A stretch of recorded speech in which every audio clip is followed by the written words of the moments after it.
My name is Antonio Ugas. I'm the director of the Center for the Study of Democracy and associate professor of political science at St. Mary's College of Maryland, the National Public Honors College.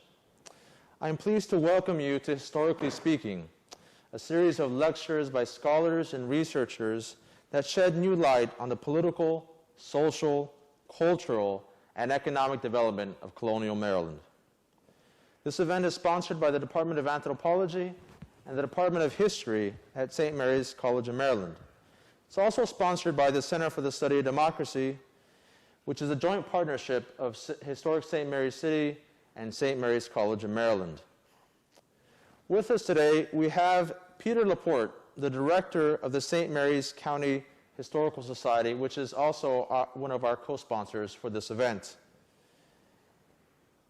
Peter will introduce our speaker for tonight, and with that, I introduce Mr. Laporte. Thank you, Tony. And as Tony said, I'm the executive director of the St. Mary's County Historical Society.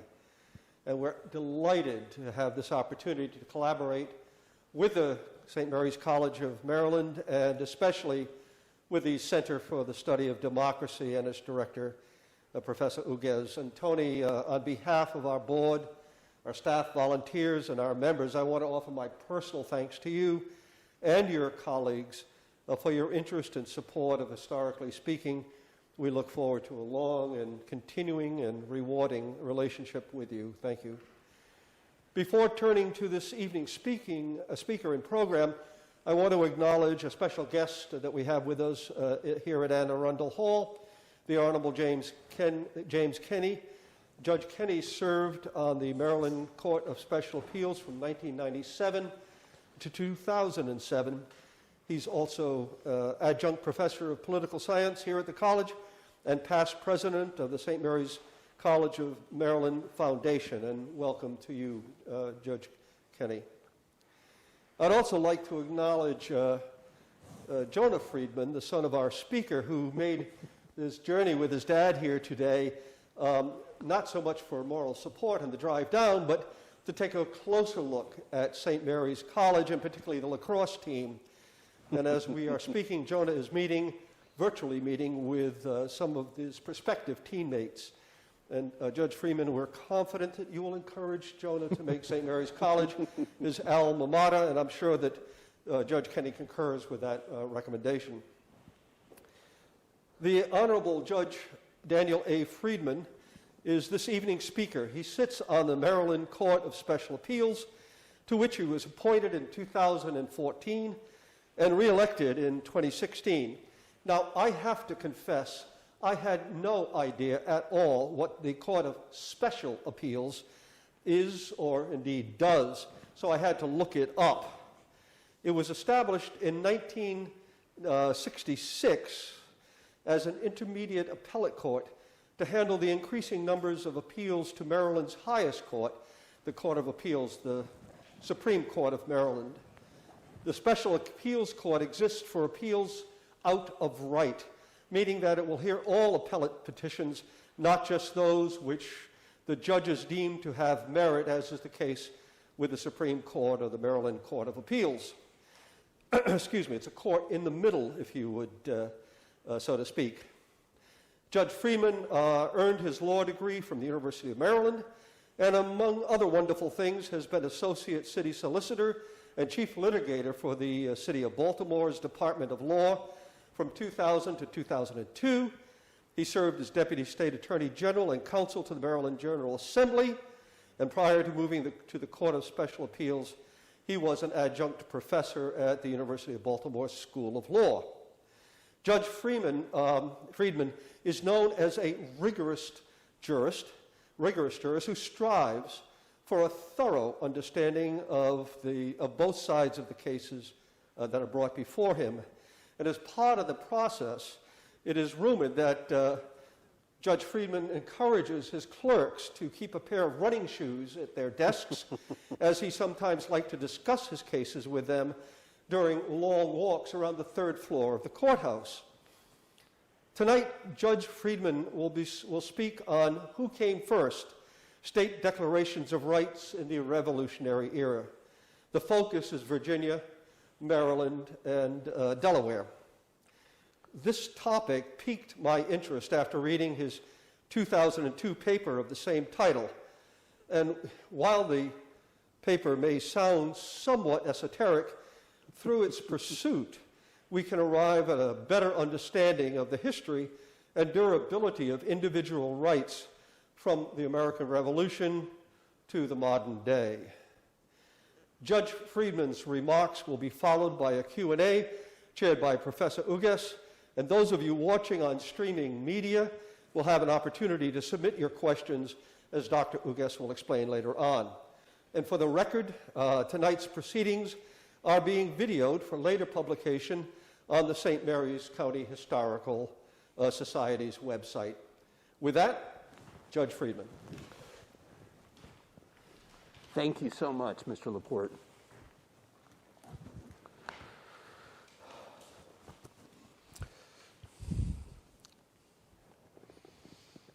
Good evening. Let me start by saying I'm not a historian. I'm a lawyer and a law professor, and I teach state and federal constitutional law. And I want to explain about our state's constitution, the history of our state's constitution. But I want to take a moment to get us centered on the topic. Each state, each of the 50 states, has its own constitution. Each of those state constitutions is different and reflects differences in the state's history, geography, and other factors. You wouldn't expect Massachusetts's state constitution to look much like Alabama's, or Louisiana's, or Texas's, or Utah's, or Alaska's, or Massachusetts Constitution, by way of using those examples, Massachusetts is the oldest one. It is has been in continuous use since the Revolutionary period, and is the oldest written constitution in the United States. Alabama's constitution, which I mentioned, was adopted in 1901, and it has been amended over 1,000 times since. It's the longest constitution in the world. Louisiana's constitution reflects its civil law and French influence. Texas's constitution reflects its prior status as an independent republic. Utah's constitution reflects a deep commitment to religious freedom, as is appropriate for a state settled by people fleeing from religious prosecution. And Alaska's constitution is among the newest and reflects its self-image as a self-reliant frontier state.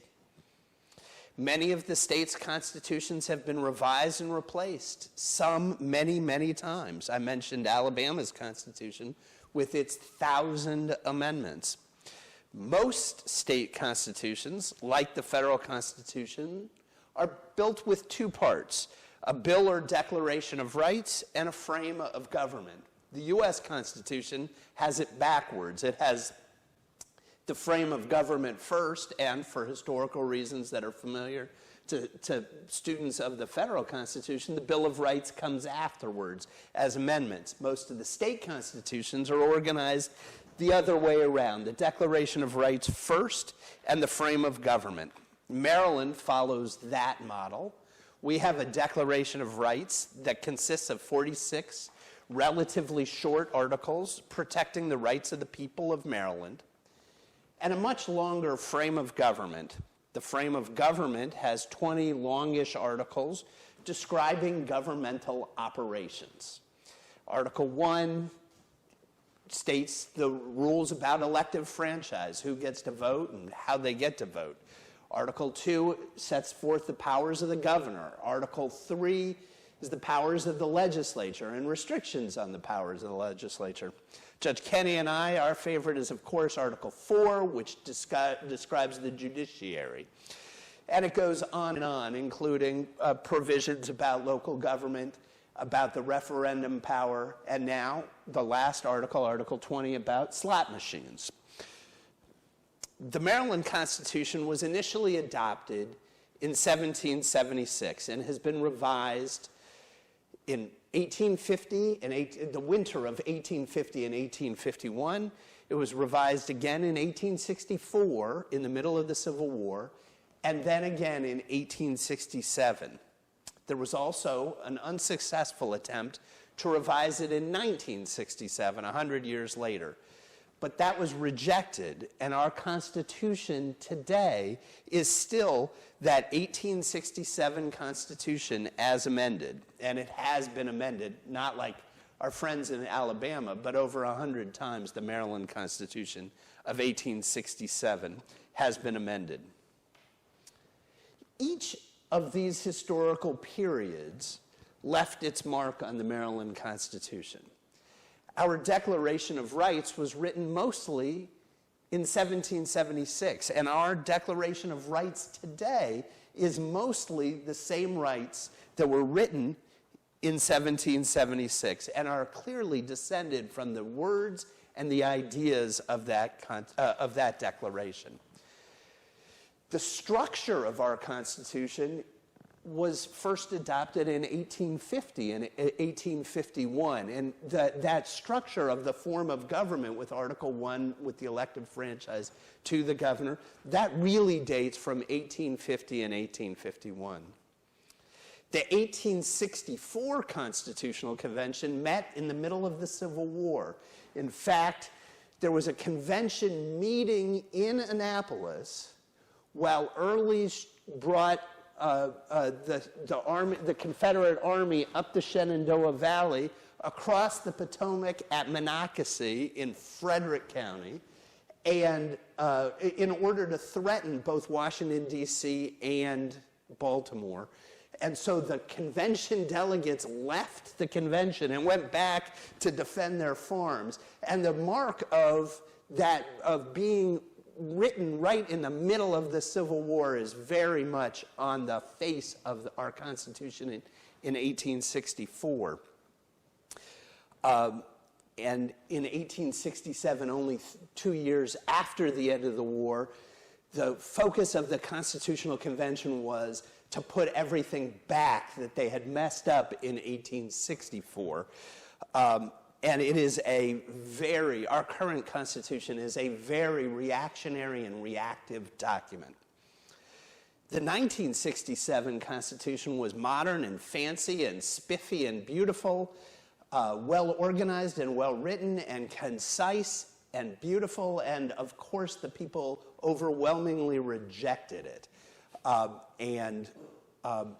wrote a piece once called, there was a book about the 1967 convention called Magnificent Failure, describing how magnificent the drafting of the Constitution was, but that it failed to be our governing document. I wrote an article based on that called Magnificent Failure Revisited, because by my count, almost every suggestion has subsequently been adopted into our Constitution, but of course not nearly so neat or pretty or organized.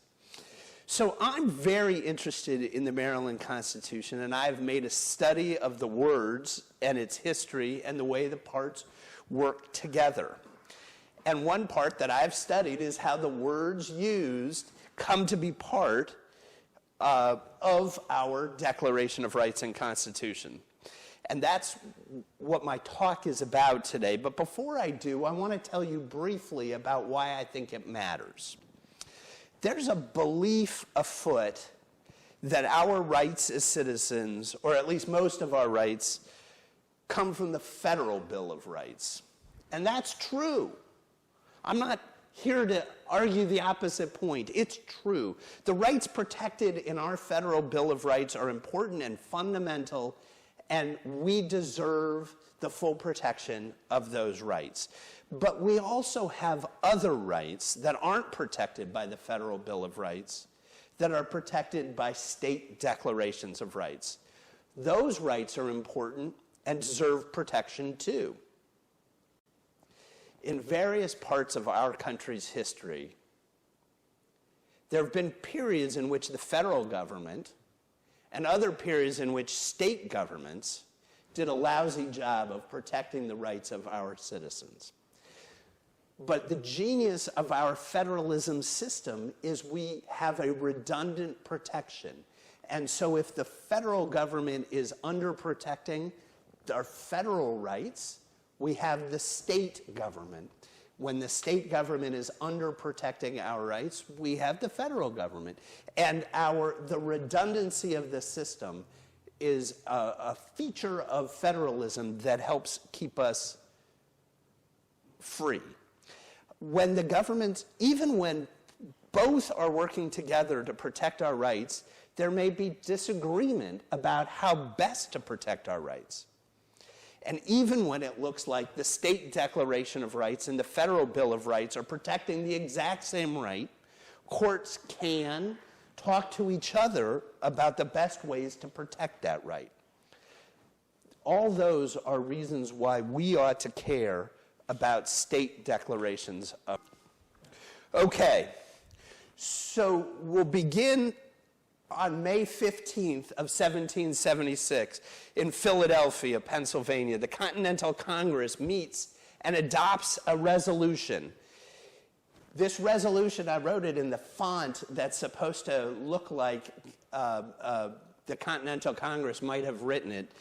It says, resolved that it be recommended to the respective assemblies and conventions of the United Colonies, where no government sufficient to the exigencies of their affairs have been hitherto established, to adopt such government as shall, in the opinion of the representatives of the people, best conduce to the happiness and safety of their constituents in particular and America in general.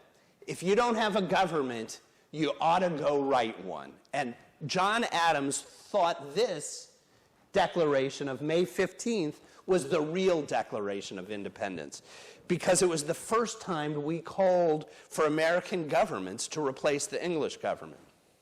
It's also, Adams called it because he didn't like Jefferson much and wanted to make Jefferson's July 4th Declaration of Independence a little less important. But the point is, the Continental Congress asks each state to write a constitution.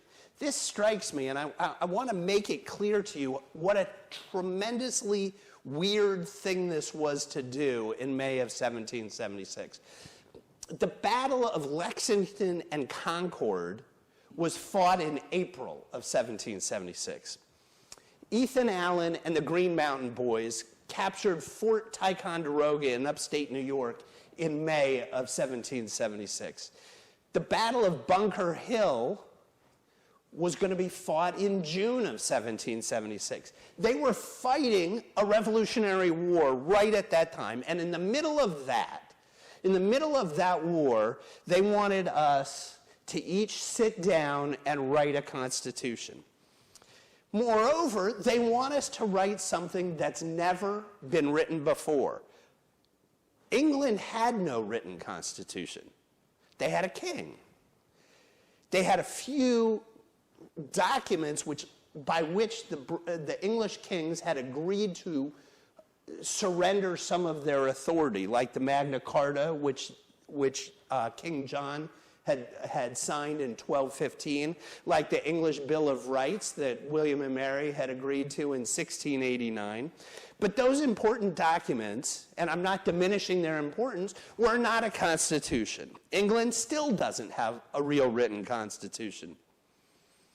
The colonies each had a written document that gave them some power, a charter or a compact or some other contract by which the king's power was transferred to a colonial proprietor or governor or company, the Virginia Company, the proprietors. But those documents, nice as they were, weren't real constitutions either. So in the middle of a war, the Continental Congress says, go do something that nobody's ever done before. So the states start writing their own constitutions. It's worth noting that people weren't sure exactly what a written constitution was or what it was supposed to be. Today, we could agree what goes in a constitution. We could agree, for example, that legislatures don't draft constitutions. We have special conventions made up of special delegates whose job it is to write constitutions. We could agree that the product that those delegates write is not voted on by the state legislature and signed by the governor.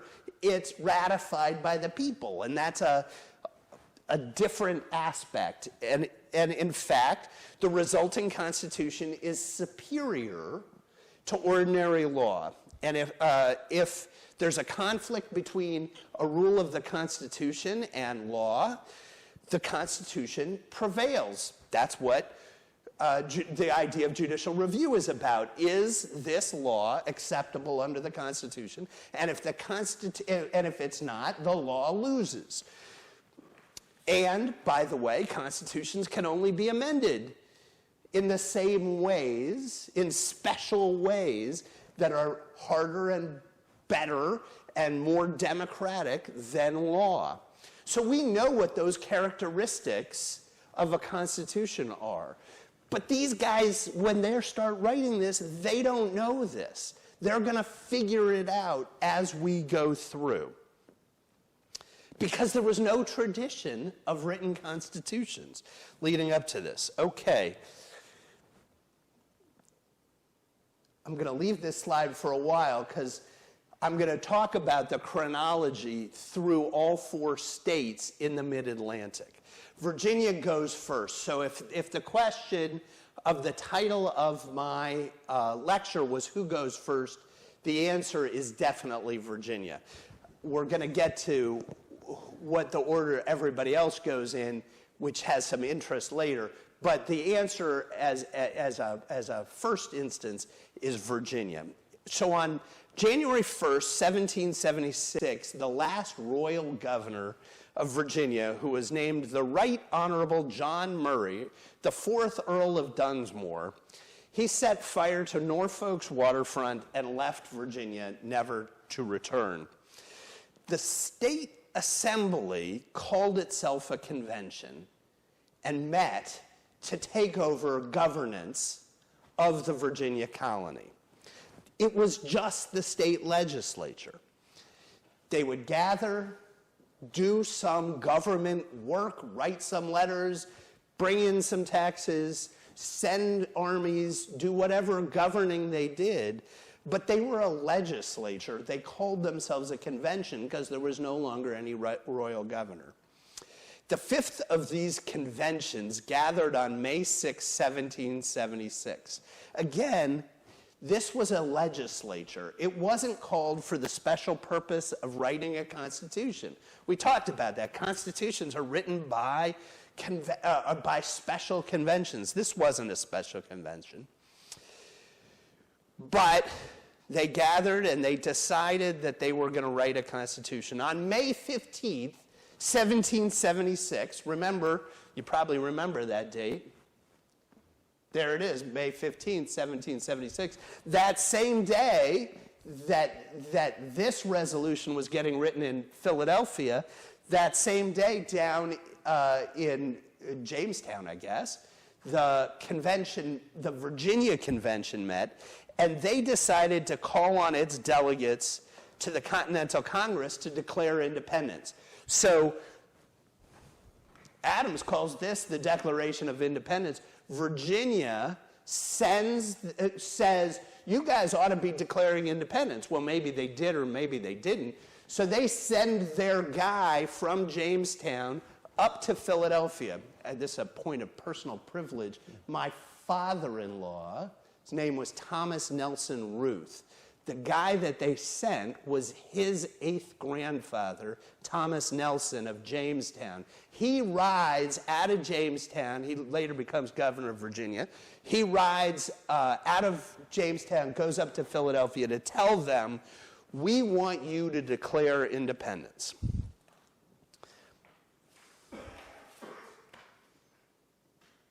So Jonah Friedman, who we talked about before, his 9th or 10th great-grandfather. All right. So So Virginia started to set out to draft a state constitution. They appointed a 27-member committee. Have you ever been on a committee? How many is 27? That's too many. Two critical things happen, though, almost right away. There's a vacancy, and so they call in a substitute, and they bring in a planter from Northern Virginia to join the committee. And the new member was a grouch. He's grumpy. He thinks this 27-member committee is too big. And so the planter, whose name was George Mason, got together with his friend Thomas Ludwell Lee, and the two of them sat down and wrote their own Virginia Declaration of Rights. And Mason's draft was so good that they read it in front of the convention, and that was the draft. Mason's May 27th draft is the critical document. It gets circulated throughout the world. And it's really the work of just those two guys, Thomas Ludwell Lee and George Mason. And the May 27th draft is hand-carried throughout the colonies. It's reproduced in every newspaper in all of the colonies.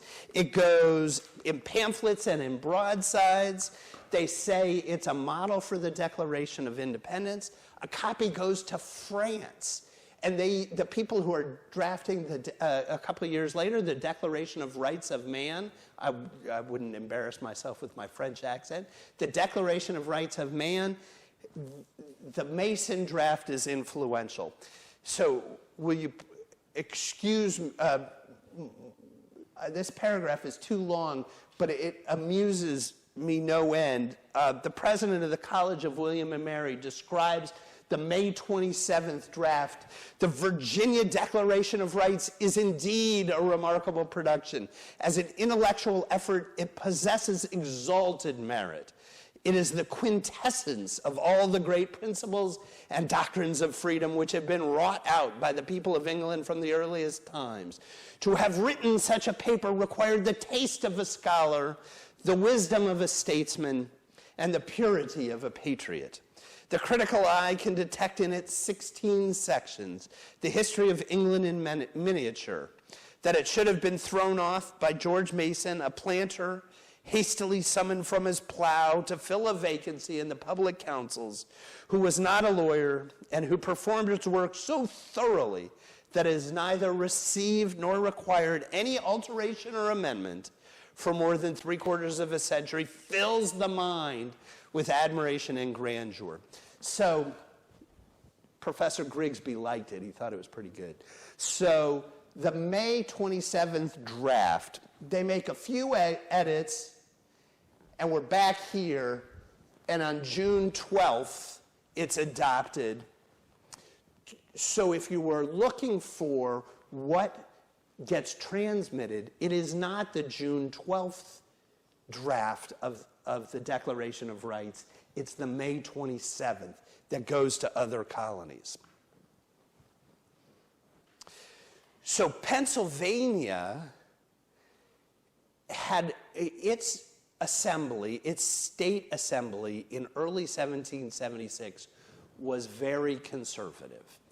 The assembly had instructed its delegates to the Continental Congress to oppose independence.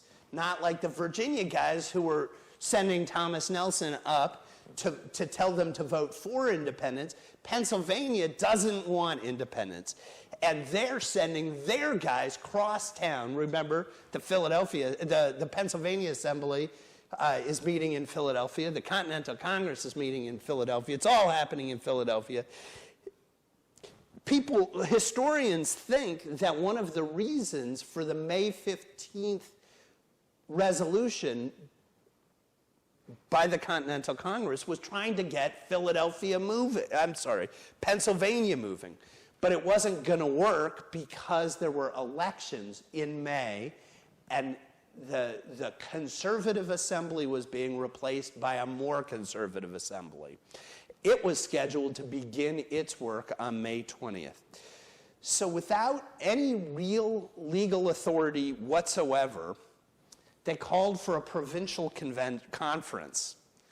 It approved the May 15th resolution, and on June 23rd called for a constitutional convention to convene on July 15th. Why? Because they needed to.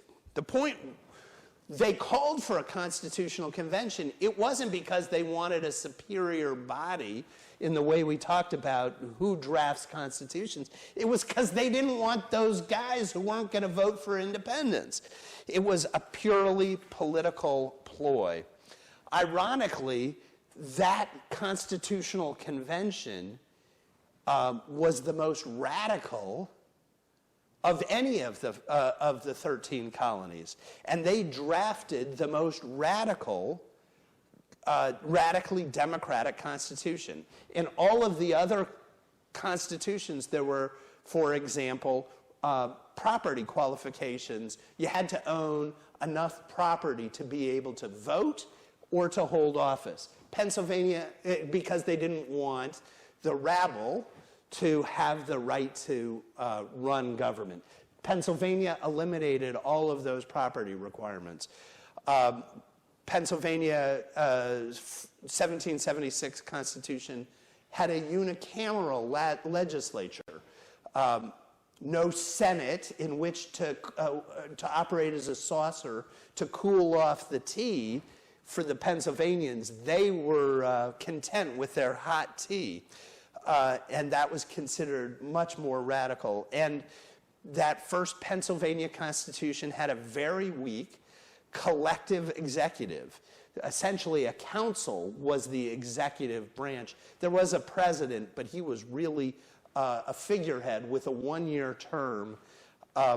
They did not want any more kings in Pennsylvania. The Pennsylvanians did not use the May 27th Mason draft as a model for their Declaration of Rights. They pretty much drafted their own Declaration of Rights from scratch. I'm going to come back to that because that is a little bit of a controversial point. Professor Max Ferrand thinks that they were working from the Virginia draft, but the text is very different. It's worth noting that although the people didn't get to ratify the Pennsylvania Constitution, ratification being a hallmark of a constitution, the Pennsylvanians sent it out for a period of public comment. For 3 weeks, everybody went home and said, is it okay? Do you like it? It wasn't really ratification, but you see, the Virginians hadn't done that, and the Pennsylvanians, the idea of constitutionalism is evolving. The third state is Maryland. Maryland's colonial governor, Sir Robert Eden, left voluntarily in 1774, and Maryland was governing itself for 2 years after, by convention.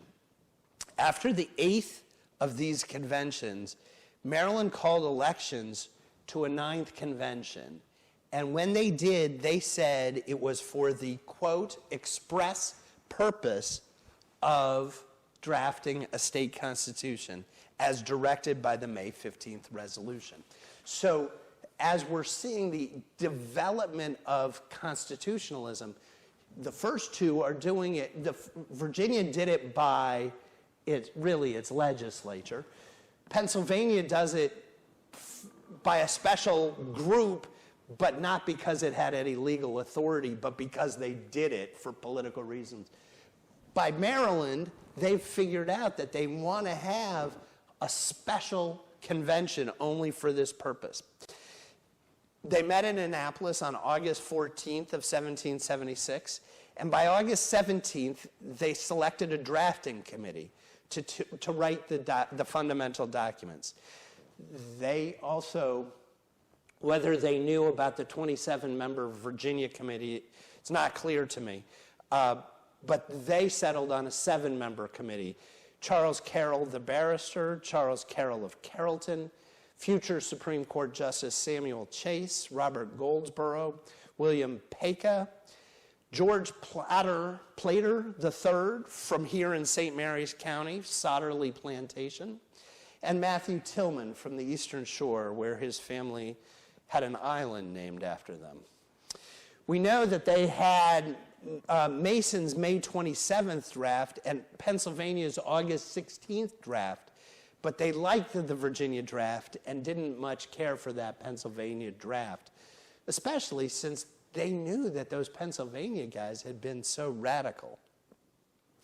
The Maryland framers finished their first draft of the Declaration of Rights on August 27th.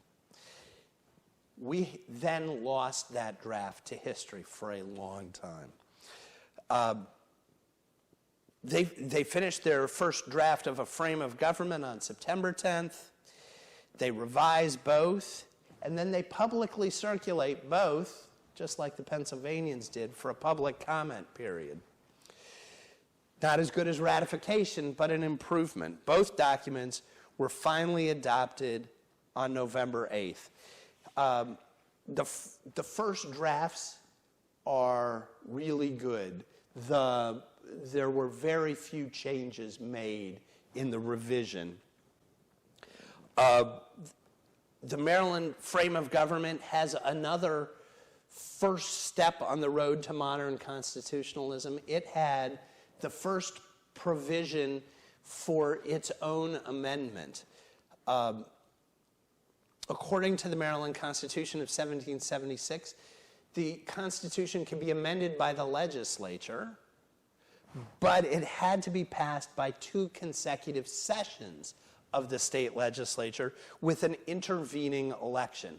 So if you really hated that amendment that your state legislator had voted for, you vote him out of office and send somebody down next time who won't support that amendment. And that was a way of starting to create constitutions as superior law. I'm going to come back to the text of the Maryland Declaration of Rights. In Delaware, they start on July 27th. The Speaker of the Assembly, Caesar Rodney, called for a special session to draft a state constitution. They met on August 27th. They worked quickly. They had a Declaration of Rights by September 11th, a form of government by September 17th, no public comment period, and they wrapped the whole thing up by September 20th. So Delaware started earlier and started later and finished earlier than Maryland. As I mentioned earlier, the Maryland August 27th draft was mostly lost to history. Given the timelines here, Professor Max Ferrand, who was a famous historian, wrote an 1897 article published in the American Historical Review that said that Delaware came first and that Maryland copied Delaware. So Professor Ferrand thought it happened in this way, that Virginia drafted first, that Pennsylvania copied from Virginia, that Delaware copied from Pennsylvania, and that Maryland copied from Delaware. This I could not stand. And it turns out that this is wrong. We found evidence later. First, we found the August 27th draft, and it is clearly prior to Delaware. Historians also found a letter from George Reed to Caesar Rodney that says, in effect, we copied Maryland's draft. We also know that Delaware didn't care for Pennsylvania's draft, neither did Maryland, because it was too radical, and both Delaware and Maryland were more conservative. So this is really the drafting order, what I call the Friedman revised drafting order. Maryland worked from the Virginia draft. Pennsylvania had the Virginia draft, but I've drawn a dotted line because they didn't much pay attention to it. Delaware had both the Maryland and Pennsylvania as well as the Virginia, but they were working off the improved drafts. Delaware really very much copied the Maryland draft. And that's the answer to that. Now, what I would like to turn to is how that matters and what we could see. And so the next slide is from the May 27th Virginia draft of the rights of those people that are accused of crimes, right? So we are, let me make sure I've said that correctly. We are in the Virginia May 27th draft. This is the one that goes around the world. This is Article 10. There were other articles dealing with other things, but this is the article about the protection of folks who are accused of crimes. It consists of several things. What I'm going to do is just turn them red. So, the introduction, that in all capital or criminal prosecutions, a man hath a right to demand the cause and nature of his accusation. That's what we're going to call the presentment right. To be confronted with the accusers or witnesses, that's the confrontation right. To call for evidence in his favor, the right to evidence. And to a speedy trial by an impartial jury of his vicinage.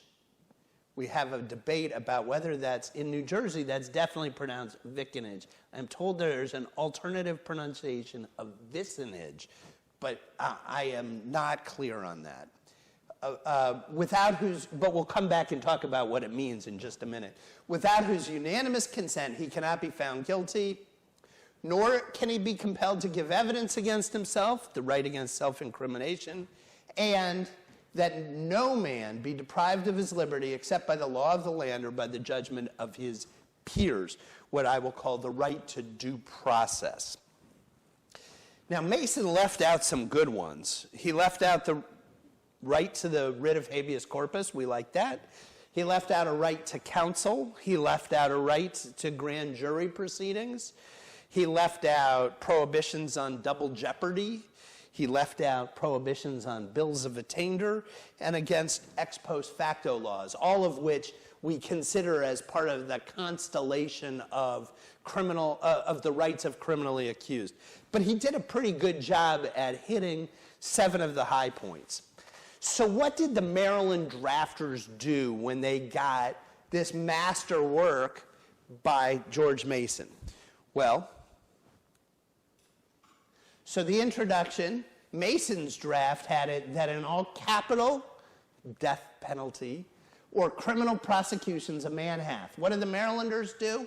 Well, what the Maryland drafters always do is add commas. They're wild for commas for reasons I can't really always understand. That comma, I don't think has any real value. I don't know why they added the word every. There's no historical record that would suggest it. I have a thought, but I don't know if it was intended to include enslaved persons or to create a difference with our friends to the south. But they added the word every, and I think that's something we ought to be cognizant of. The second phrase, the presentment right. Mason writes it, they have a right to demand the cause and nature of his accusation. Well,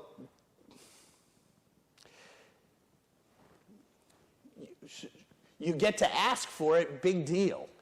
Here, Maryland looks at that and says, well, that's not quite right. You have a right to be informed.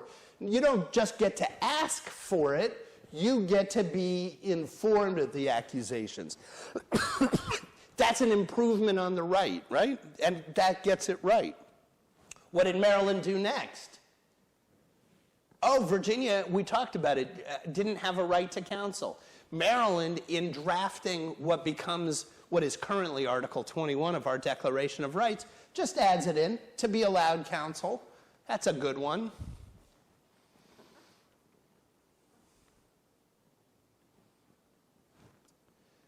Right to confrontation. So what do? The Maryland drafters didn't figure out anything worthwhile, useful to do, so they did what they always did, add an extra comma that doesn't really move anything. So on the right to call for evidence, let me talk about this. At early common law, the defendant didn't have a right to call for evidence. It was expected that everybody lived in the same area and knew the facts. They knew everybody, and they knew what had happened. So you didn't need to put on evidence. Later, in the common law, in England, defendants were allowed to call witnesses, but the witnesses weren't allowed to be sworn.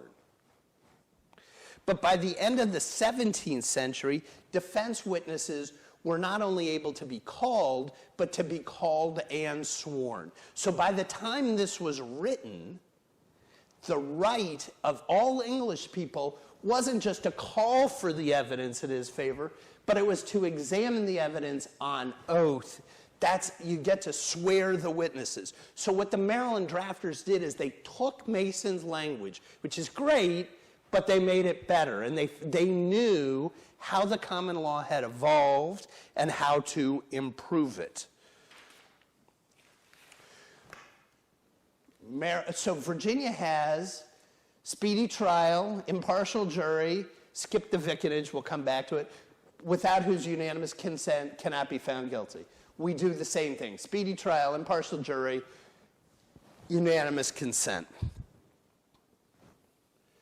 But they also had that vicarage thing. What did we do? Well, let's talk about what vicarage meant. Vicarage meant the place from which jurors would be summoned.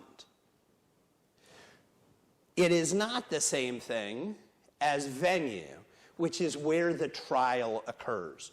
And at old common law, it had been important because we didn't have defense witnesses who were sworn. We needed people who were from the place who knew already what had happened.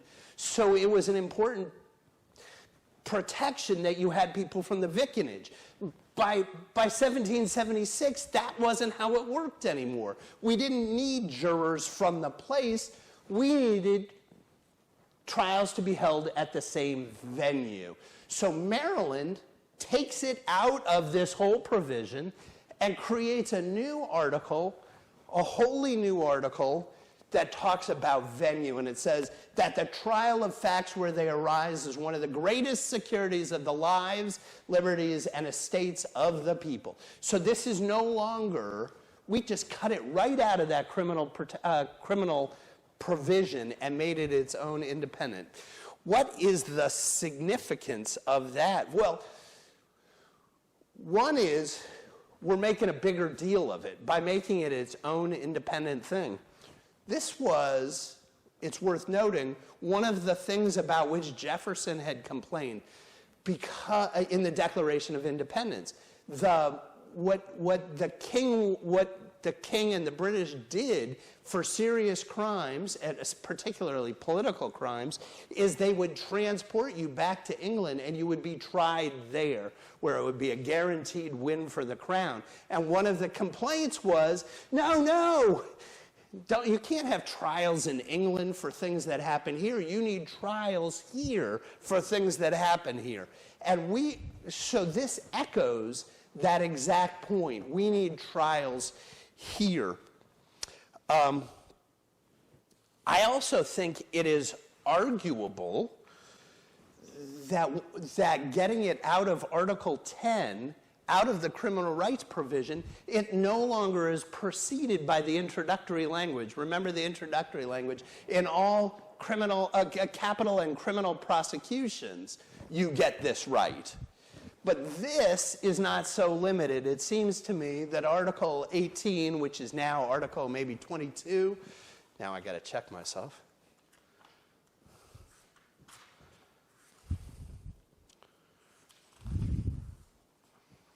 No, it can't be 22. 20.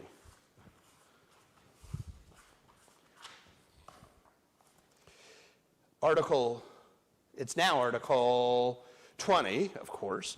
Article 20 is applicable not just in a criminal context, but also applicable in a civil context.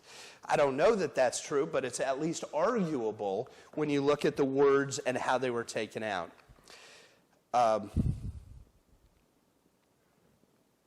They also took the right Remember, in Mason's draft, the right against self-incrimination is part of that constellation of criminal rights. The Maryland drafters take it out and move it to Article 20, now Article 22, that no man in the courts of common law ought to be compelled to give evidence against himself. So they're using the same language that Mason had used, but they've moved it out either to maybe to emphasize it, maybe to also make it applicable in a civil context. Not sure. It doesn't matter, though, because by 1864, they say they change the language and make it specifically only in a criminal context.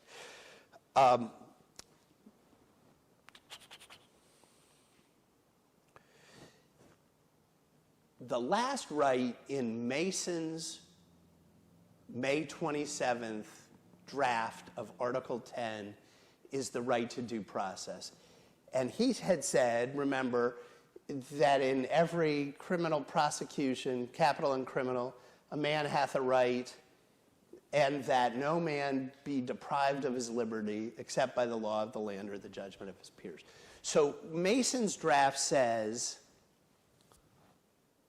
in criminal context, when your liberty rights are at stake, you get procedural regularity. That's what that means. And the Maryland drafters read that and they say, oh, that's pretty good, George. Good work. But let's see how we can make it better. They said, oh, first thing we're going to do is make it an independent provision. We're going to make it its own. And then they look at it and they say, I wonder where George got that language. Oh, that's from the Magna Carta. I recognize that. And they take it and they put back in language from the Magna Carta. Mason is using language from the Magna Carta, law of the land, judgment of his peers, straight from Magna Carta. Those are quotes. But in the Magna Carta, it protected not just liberty, but also life and property. So they went back, looked at the source document, and fixed Mason's draft to make sure that it covered everything. So really interesting, it's only a liberty interest. Why is it all? It could have been, we know it's in capital and criminal prosecutions. He should have had life in there, right? That's an interest that was threatened by the criminal prosecution that should have been protected. The Maryland framers put in life, liberty, and property, which also suggests, again, probably a civil context. It's also worth noting that elsewhere the Maryland framers added a few other criminal protections that Mason forgot. We added in a prohibition against bills of attainder. We added a prohibition against ex post facto laws, which is now Article 17. Still don't know what it means, but we protect it. But our framers didn't think to add that prohibition on double jeopardy. And if you look at the Maryland Constitution today, there is no prohibition on double jeopardy. And if you have a protection against double jeopardy, it is only protected by the federal Constitution or by the Maryland common law, judge-made law. So we see the way that the Maryland framers took that Virginia language and improved it. So I return to my earlier question, does it matter? In some ways it shouldn't. These were intended to be universal rights, not precise rubrics. The Pennsylvania framers thought that they had the same rights as Virginians, and they all had the same rights as Englishmen. In other ways, however, small differences matter. Modern judges and lawyers fight every day about small textual differences. We decide cases every day based on the meanings of these rights. It's critical for me, to understand it, and the point of my lecture is that they weren't mindless monkeys copying it. In Professor Ferrand's retelling, everybody was copying Mason's May 27th draft. But I think what I've tried to do is demonstrate to you that they were working hard to get it right. They made every change they could to improve it and to protect your rights as Marylanders. And that is what was happening. And that's who's first, and that's what was happening in the summer of 1776. Thank you.